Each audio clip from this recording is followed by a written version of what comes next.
ओम श्री परमात्मने नमः। श्री चैनल पर सब ऋषि मुनियों के चरणों में प्रणाम करता हूँ, सम संतजनों के चरणों में प्रणाम करता हूँ, इस मेरी मातृभूमि के चरणों में प्रणाम करता हूँ और आगे श्री कृष्ण अर्जुन का स्वागत कहता हूँ। अब आगे क्या कह रहे हैं भगवान के पीछे के 7 श्लोकों में भगवान ने सिद्ध भक्तों के कुल 39 लक्षण बताए।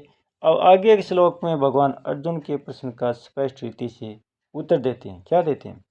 ये तु धर्म्यामृतमेदं यथोक्त पर्युपासते श्रद्धानामत ब्रह्मा भगतास्ते यतीव मे प्रिया।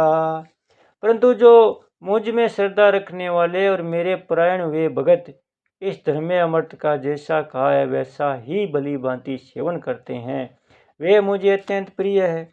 व्याख्या वे तू यहाँ ये पद में भगवान ने उन साधक भक्तों का संकेत किया है जिनके विषय में अर्जुन पहले श्लोक में प्रश्न करते हुए ये पद का प्रयोग किया था। इसी प्रश्न के उत्तर में भगवान ने दूसरे श्लोक में सगुण की उपासना करने वाले साधकों को अपने मत में ये और ते पदों से युक्ततमा बताया था। फिर उसी सगुण उपासना के साधक बताए और फिर सिद्ध भक्तों के लक्षण बताकर अब उसी प्रश्न का उपसार करते हैं। यहाँ ये पद उन परम श्रद्धालु भगवत प्राण साधकों के लिए आया है जो सिद्ध भक्तों के लक्षणों को आदर्श मानकर साधन करते हैं। तू पद का प्रयोग प्रकरण को अलग करने के लिए किया जाता है। यहाँ सिद्ध भक्तों के प्रकरण के से साधक भक्तों के प्रकरण को अलग करने के लिए तू पद का प्रयोग हुआ है। इस पद से ऐसा प्रतीत होता है कि सिद्ध भक्तों की अपेक्षा साधक भक्त भगवान को विशेष प्रिय है। श्रद्धाना भगत प्राप्ति हो जाने के कारण सिद्ध भक्तों के लक्षणों में श्रद्धा की बात नहीं आई, क्योंकि जब तक नित्य प्राप्त भगवान का अनुभव नहीं होता तभी तक श्रद्धा की जरूरत रहती है। अतः इस पद को श्रद्धालु साधक भक्तों का ही वाचक मानना चाहिए।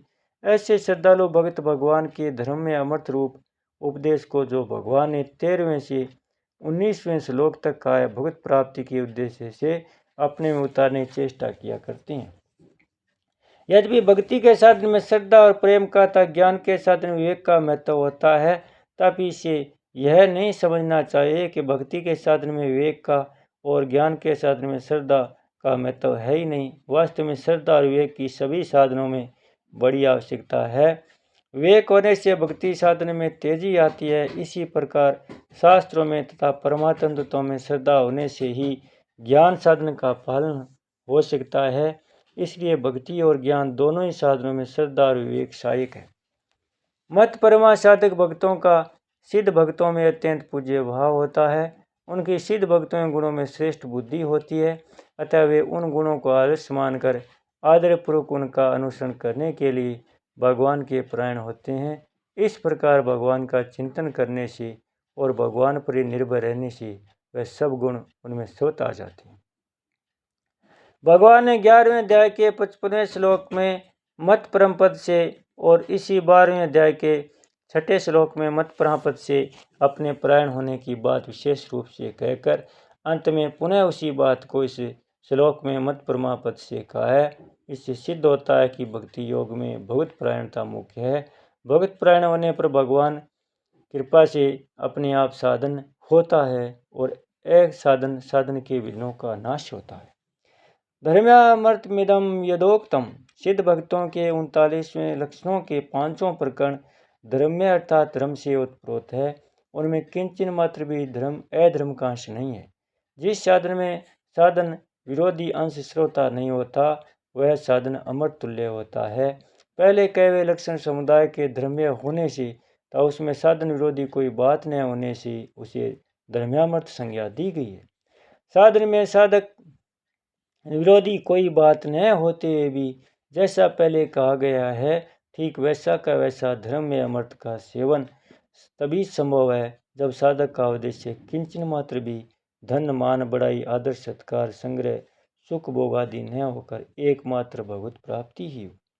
प्रत्येक प्रकरण के सब लक्षण धर्म्यामृत है, अतः साधक जिस कार्य प्रकरण के लक्षणों को आदर्श मानकर साधन करता है उसके लिए वह धर्म्यामृत है। धर्म्यामर्थ के जो अदृष्टा सर्वभूतानां यत्र आदि लक्षण बताए गए हैं वे आंशिक रूप से साधक मात्र में रहते हैं और इनके साथ साथ कुछ दुर्गुण दुराचार भी रहते हैं। प्रत्येक प्राण में गुण और अवगुण दोनों ही रहते हैं। फिर भी अवगुणों का तो श्रोता त्याग हो सकता है पर गुणों का श्रोता त्याग नहीं हो सकता। कारण कि साधन और स्वभाव के अनुसार सिद्ध पुरुष में गुणों का तारतम्य रहता है परंतु उनमें गुणों की कमी रूप अवगुण किंचन मात्र भी नहीं रहता। गुणों में न्यूनाधिकता रहने से उसके 5 विभाग किए गए हैं परंतु अवगुण श्रोता त्याज्य है अतः उनका विभाग हो ही नहीं सकता। साधक सत्संग तो करता है पर साथ ही साथ कुसंग भी होता रहता है। वह संयम तो करता है पर साथ ही साथ असंयम भी होता रहता है। वह साधन तो करता है पर साथ ही साथ असाधन भी होता रहता है। जब तक साधन के साथ असाधन तथा गुणों के साथ अवगुण रहती है तब साधक की साधना पूर्ण नहीं होती। कारण कि असाधन के साथ साधन अथवा अवगुणों के साथ गुण उनमें भी पाए जाते हैं। जो साधक नहीं है उसके सिवाय जब तक साधन के साथ असाधन अथवा गुणों के साथ अवगुण रहते हैं तब तक साधक में अपने साधन अथवा गुणों का अभिमान रहता है जो आसुरी संपत्ति का आधार है। इसलिए धर्म्यामर्थ का यथोक्त सेवन करने के लिए कहा गया है। तात्पर्य है कि उसका ठीक वैसा ही पालन होना चाहिए जैसा वर्ण किया गया है। अगर धर्म्यामर्थ के सेवन में 2 सहसाधन भी साथ रहेंगे तो भगत प्राप्ति नहीं होगी। अतः इस विषय में साधक